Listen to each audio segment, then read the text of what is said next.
special guest, boxing champion Immanuwel Aleem. Listen, you have a lot of accolades behind you, right? I mean, you're like top 50 in the world, am I right? Yeah. You can say all your accolades.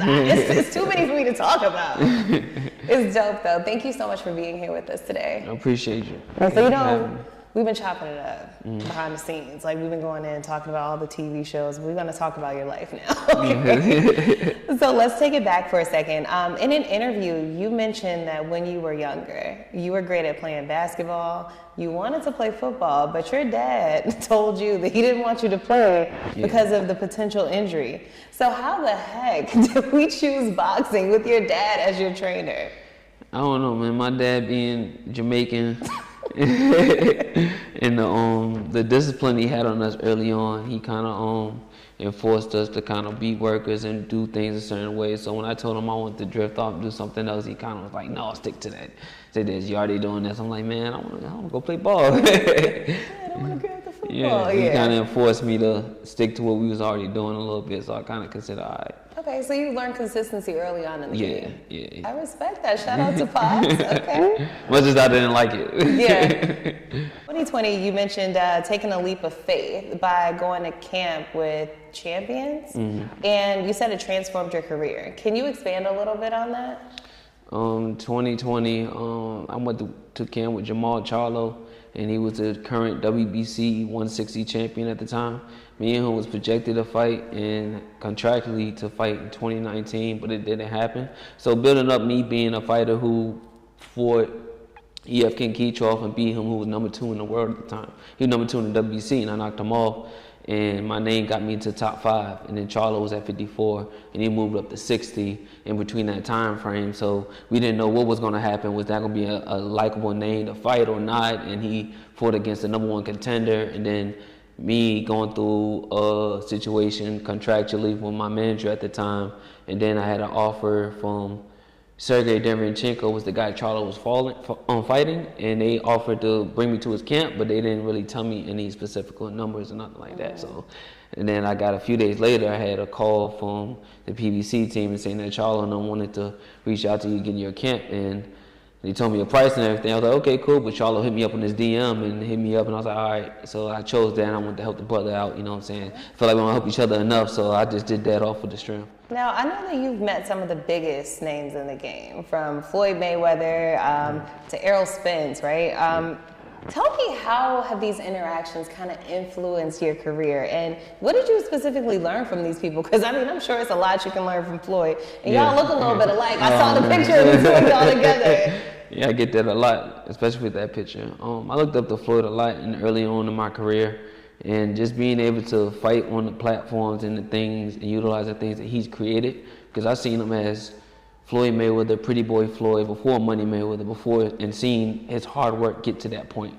So every time I got to be around that atmosphere, it was kind of like in awe. It's like seeing how Allen Iverson saw Jordan. It's like, oh shoot, this is my Jordan. This is the person I get to see how he runs. So I get to just watch and observe and see how a person like that acts in an atmosphere of this like this. So I just try to take every little bit I can get and just examine and be like, oh man, that's dope. Yeah. And just being a presence. So especially when I won my fight in 2017, my belt, I seen him in the hallway because Javante was fighting next, and I was able to stop him for a second and get a photo with him. So it was just cool to be in that atmosphere. And I saw him in Vegas too when Charlo had fought Canelo. So that was dope. And just being around them, like I'm able to just take points like him and Errol Spence and just see how they work at championship level. Training them side by side, I wasn't just like sparring with them. I was like around them all day. Majority of the day, I was traveling with them. I'm seeing how they operate, seeing them what they're focusing on. It's like I got to take notes as a champion. Yeah, taking notes, kind of like a mentorship. Yeah. I like that. Now, speaking of mentorships, your passion for mentoring young athletes, especially in underserved communities, it's really inspiring. Now, can you share with me a specific moment when you felt like you made a significant impact on somebody's life through your mentorship?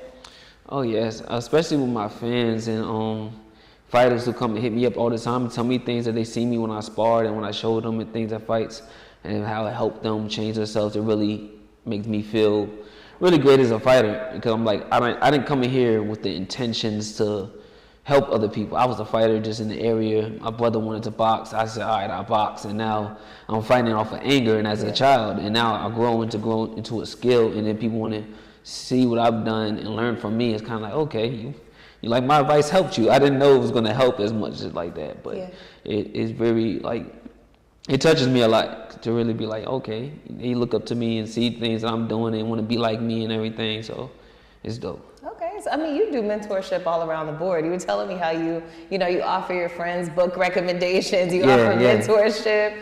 Okay. They call me all day about different things, and as much as boxing, they love it. My mind was in basketball and other things, so when they speak on it, it's like, for me, it's nothing to share with them what I've done, but it's so much to them, and I had to really like channel my mind and think like that. Wow, they really want to learn this jab. They really want to learn what's wrong with their punches. I'm like, man, it's this, it's that. It's real simple for me because I'm just like, I'm right over here. I'm ready to go play some ball. I'm ready to go do this. But it means a lot to them, and I see the change and the difference, especially them training every day. They come in there and see how I lose my weight. They ask me about how you fight and what do you think about in there and this and that, and it improves their game. So it's like, okay, I can see the effect I have on a lot of people. Okay, it's like Immanuwel the mogul, Immanuwel the therapist, like all the things, right? I'm a pot of everything. Now, you've been pretty open about battling depression and mental health issues. Tell me, how has addressing mental health changed the way you approach traveling and training and competing? And what advice would you give to other athletes that are facing similar issues? Because, I mean, we do offer therapy services over here. Yeah. I would say get help, self-diagnose, and try your best not to be in your ways. Because being your ways is what make you battle against what you feel like isn't there. So you got to be open to just the chatter that you feel like is offensive. You got to really embrace, why is this word being said? What is that? Identify it, see what the problem is, examine it, and then once you see, okay, this could be possibility, just check it off. Because sometimes our ignorance doesn't want us to do it. You don't want to go and get the check. We don't want to even think about it. Once you eliminate that and just do it just because, you kind of get the check off and move better to the next phase. So I say just get the help you need, take little steps each day, because it's never ending. It's never ending, because once you start something, you got to continue to do it to maintain.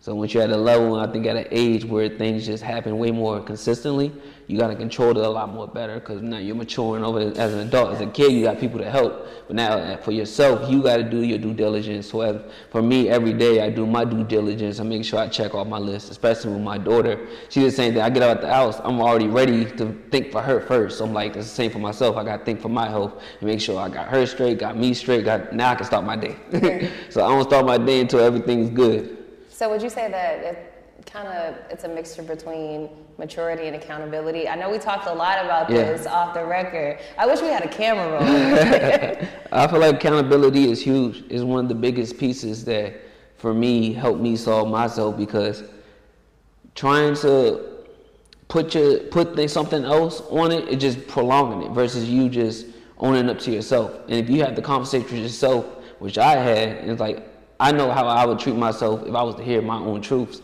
So why not have that conversation? Why not say you did this? Okay, so what you gonna do about it? What's next? You did that, now what's next? Your biggest fear was to have the convo. The convo happened, now what you gonna do? Okay, you're gonna fix it.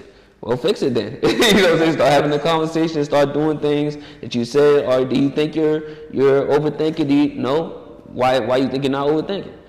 Because of blah, blah, blah. Look from their perspective. Does it look like overthinking? If it looks like it, it is. Look like a duck and walk like a duck. That's exactly what it is. So I just think with those steps and just doing that each day and taking accountability, it's not an easy road, but you got to take it one brick at a time.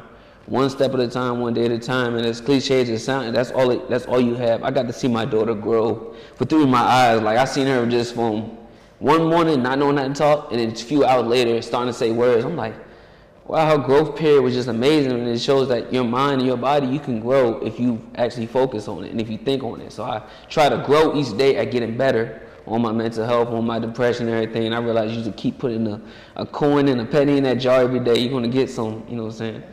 So winning the WBC silver middleweight championship in 2017, and then you face losses the same year, That's like an emotional roller coaster. You talk about bittersweet. Tell me, how did you mentally process those contrasting experiences? And overall, what did you learn from them? Because we talked a lot about accountability. Let's get into it. Well, to be honest, I feel like I'm still learning how to get over that. You know what I'm saying? From them losses, because that was a time where I thought everything was working for me. Everything was going good, the winning, the team and everything. I thought at the time, until everything hit a fall that same year. It's like all the build up for me winning the belt, I seen as a fighter, for me watching Floyd Mayweather and them coming up. I went through the amateur program, like how Floyd did and how Ali and Roy Jones did and Joe Frazier. Some of my idols I modeled after. And we had these visions of being pro and being a certain way. And then we got pro and won it, and I was expecting that next level to change, and it didn't change. So it was like, what are we doing? You know what I'm saying? It's kind of like I thought this is where you win this belt, this is supposed to happen, this is for bigger fights, you know, sponsors, everything was kind of dry until like 8 months later. Then my manager came up talking about, you got to fight and this and that. I'm like, okay, we got to fight, but they didn't tell me in advance and say whatever. Of course, I'm training, but it wasn't the training level for a fight like I trained for my title fight. He told me months in advance. He told me like October, I got to fight for you in January. So this ain't the same when he told me a month or two before. He just put in a fight, and I had a belt, which I had won in January. Then it got vacated. He didn't tell me that till the fight happened. So it's like so much misinformation, and then seeing. So let me start from. Take it back. Yeah. The misinformation from this going from the fight to me. All right, now I got to fight. Now I got to train to the fight, and I'm losing weight and everything. So now I'm overweight. The trainer's not. Other assistant trainer isn't training how I was training for a fight. So he come up here pressuring to lose the weight. I get down to weight, but I'm like 1.5 pounds. I already feel like I'm really like sucked dry a little bit. My cheeks and everything is like this. I see him coming off the airplane. I see him off the airplane. They're like, you probably could tell them. Fighters, we know when somebody's kind of weak a little bit, like, okay, he's sucking weight a little bit. So I had to lose that 1.5 pounds that night. I did. So leading to that, the next day we go into the fight. It felt like Landmark Theater, like we're in the middle of the street. I never fought outside, but that's a outside atmosphere. I'm a co-main for the first time, scheduled co-main. So I'm like, I know co-mains and main events have their own separate rooms, like every other fighter. So I'm like, all right, we're gonna go upstairs. Like, it reminds me of the Landmark Theater, like in Richmond. So while we go upstairs, I'm like, all right, we got our room, we got our stuff laid out, we're ready, prepared. My brother and the other assistant, they're sitting watching the undercard on their phone, and they're like, okay, we got time to kill. The referee come up. Usually this is a routine. The referee goes to the fighters, and they go into the room, and they're just like, hey, I'm gonna referee for your fight. I want these simple rules. I'm gonna tell you and your opponent. So this is what's going on. That's a normal routine. That happened about 5-10 minutes. Now we're chilling. My manager says, oh, we still got a lot of time, probably about an hour or two. His time is on Eastern time. Think about it. We're in Miami, Oklahoma now. So this is all, we didn't catch that till later. But as we're sitting down waiting, my brother watching the undercard and they're watching the fights. Well, they can't stop wrapping many hands to the inspector. The assistant get up, go and say, hey, I'm gonna go find the inspector. He left for like 20 minutes, didn't find nobody, then came back, left again. So we sitting there waiting. He said he found the inspector. The inspector come up and he says, oh, we don't got enough inspectors. You gotta take all your stuff and come downstairs. So we're like, oh, we gotta take our stuff downstairs? They said, yeah, sorry, we don't got enough. Get downstairs. They said, try to get in the ring. I'm like, dog, I don't got my outfit on. I don't got my hands wrapped. I ain't in fight mode. I ain't got nothing. Meanwhile, they didn't tell us that the knockouts happened early, and then my the opponent is right there dressed and everything. I'm just like, dang, he ready already. I ain't got nothing on. I'm not in the fight mode, but we try to rush it, put my hands wrapped and everything. Then I was on my way out the arena to go to the fight, and I see my mom, whatever. I tried to dab him, but I felt like I wasn't in fight mode. Yeah. So I was just going through the motion. Like, I was prepared for him, but I wasn't prepared for all this to go so fast and moving. And then when I got in there, I felt like I was sparring a little bit. It didn't feel like the fight. It felt like I was just so used to being in the ring. And then I hear my dad tell me, like, in one of the corners, I got my mouthpiece knocked out. And he never see me with my mouthpiece knocked out because he knows I wasn't in my focus. Yeah. And usually my manager at the time, who was my trainer, and he didn't like when my parents or anybody spoke on the outside, which is weird because they're fans. They're the fam. That's my father and my So if they spoke something, he always want them to hush, as if he not want them to speak. So my dad seen, like, my mouthpiece fell out, and he said I'm stretching. I heard him out of all the people. I'm like, you're stretching. If you look at the video, I'm holding the corner. I'm just shaking my head because I hear what he's saying. He said he was going around this Corona post because it was blocking him. He couldn't get a view. And when he went around, I had just got caught with a hook because the guy had he was boxing a little bit, and I said, all right, I'm gonna walk in and I'm just gonna pressure him because I see him moving from me, and his punches wasn't hurting me or anything. But in boxing, it only takes one punch. But at that point, I was going through the motion. I feel like his power wasn't whatever, and I'm just moving. So I said, I'm gonna walk him down. I'm gonna throw my hook. I loaded up and threw my hook, dropped my right hand. He threw a hook at the same time. It caught me. The first thing that went down was my legs. Like my legs locked up as I was trying to move up because I was mentally there. Like I was like, all right, he caught me. I'm getting up. But as I get up, my legs wouldn't move. I'm like, this is the first time this ever happened. I'm like, yo, get up. I'm like, yo, get up. Like I want to get up so bad, but my body couldn't. And then the referee came and they kind of helped me up. As I was like, oh shoot. I recall getting caught. I recall getting up. And I recall clapping for him because I know as a fighter, I always wanted to give him his respect. At the end of the day, whatever happened for me, you won. I wasn't against. I wasn't salty. I was like, you know what it is. I got caught, whatever it is, but I wanted to run it back. That's the first thing I said to him. I got it back. Said, Tino, yo, can we run this back after whatever? He's like, yeah, of course. But I never heard no chatter, nothing. Yeah. And then I'm walking through the tunnel back, and then Thomas Williams, even Damon, and he came through and he was like, yo, he's like, yo, you seen it? I was like, what, seen what? I'm like, I just got caught. First thing he wanted to show me was I did want to see what happened because I didn't know. At the end of the day, I know I got caught, but I didn't know what punch it was, but I'm still recalling everything. So it's the first thing he wanted to do was show it in my face because I used to train with him. I just felt like the way he did it at that time didn't feel sincere because he was just probably happy to see me in that moment and see me down because I was training beneath him. And at that time, that was my moment to get up, I guess. But I didn't know what was at stake for my manager and everything. I just think just another fight. He came calling me, talking about the fight and weight. I just started training. So I'm not aware of where this fight is taking me at the time. I'm just fighting. So once he come in and then he's just saying that, and he wanted to show me, I'm just like, why you want to so anxious to show me getting caught? But I did want to see it. So then I seen it, I was like, oh, I dropped my hand. But all of this played a part. Just feel like the weight, the rushing, the not being able to warm up. So I just kind of chuck it up. But then I kind of just seen everything from me being up to being down. And that's what really changed. It was like, dang, I see so much people posting me getting knocked out. But when I was winning, they wasn't posting me like that. So that was like the biggest pill I had to swallow. It was like, dang, that's crazy. I was getting tagged after this, that. And I was like, I wasn't mad at me getting caught. I just was mad at, like, this is how you seen from the public eye. No matter how hard you work. I was undefeated, 17-0, got a belt, and they just put that down. It was like, it put me in a different place mentally. Yeah, they celebrate your losses more than your wins sometimes. Yeah, and I wasn't able to be myself. I think that's the biggest thing that hurt is that when I lost, I don't care if I lose, if I can give my all. I couldn't give my all because of the situation. That's probably what hurt the most. It was like, dang, I couldn't let people, I couldn't really finish it, but you go out swinging, and I wasn't mad at that. Literally. I literally went out swinging, so that's why I feel like I feel better about it, because it's like, cool. It wasn't as scary as people think it is. You do get hurt, you do get whatever, but that's what comes to the sport. I'm willing to go out. I know I can get caught one day,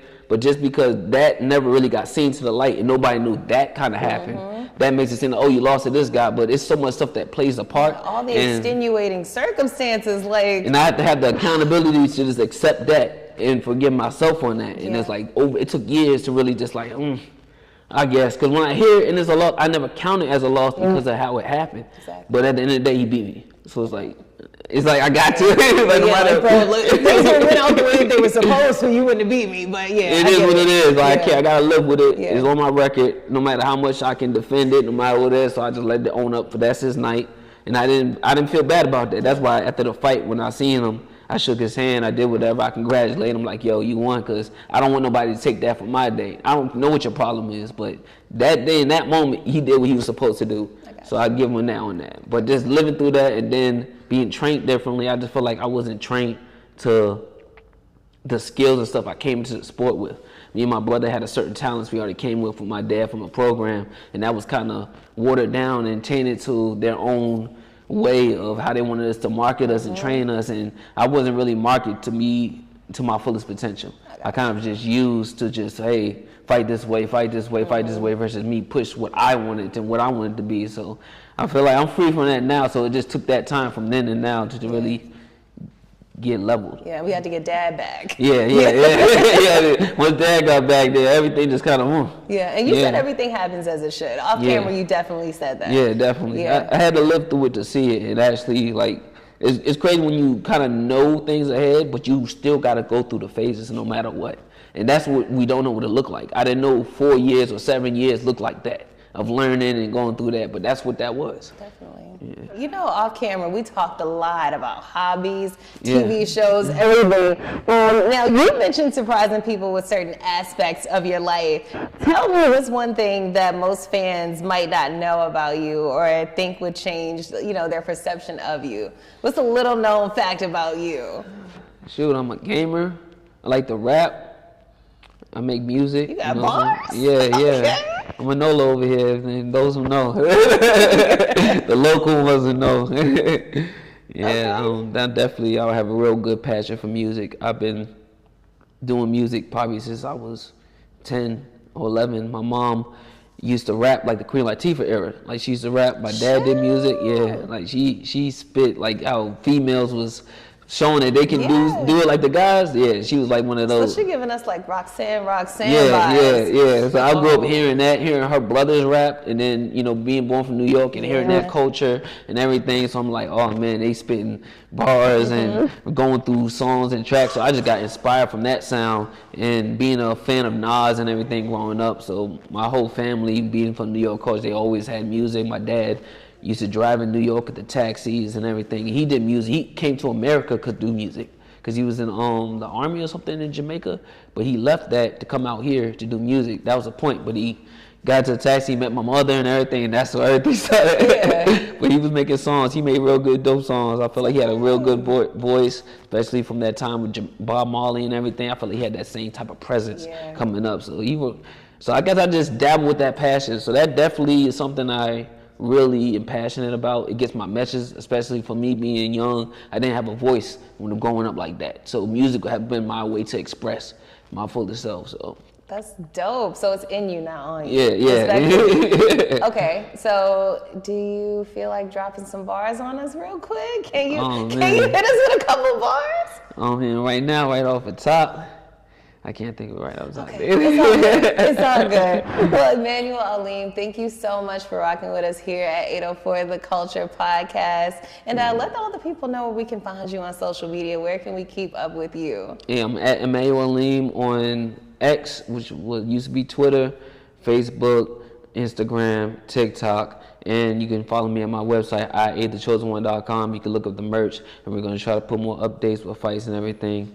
And keep up with me. Also, I have a Twitch too, loco_Manolo, if you like into gaming, and I put my boxing content on there as well and everything, so you can follow me on there as well. We appreciate you. I appreciate you too.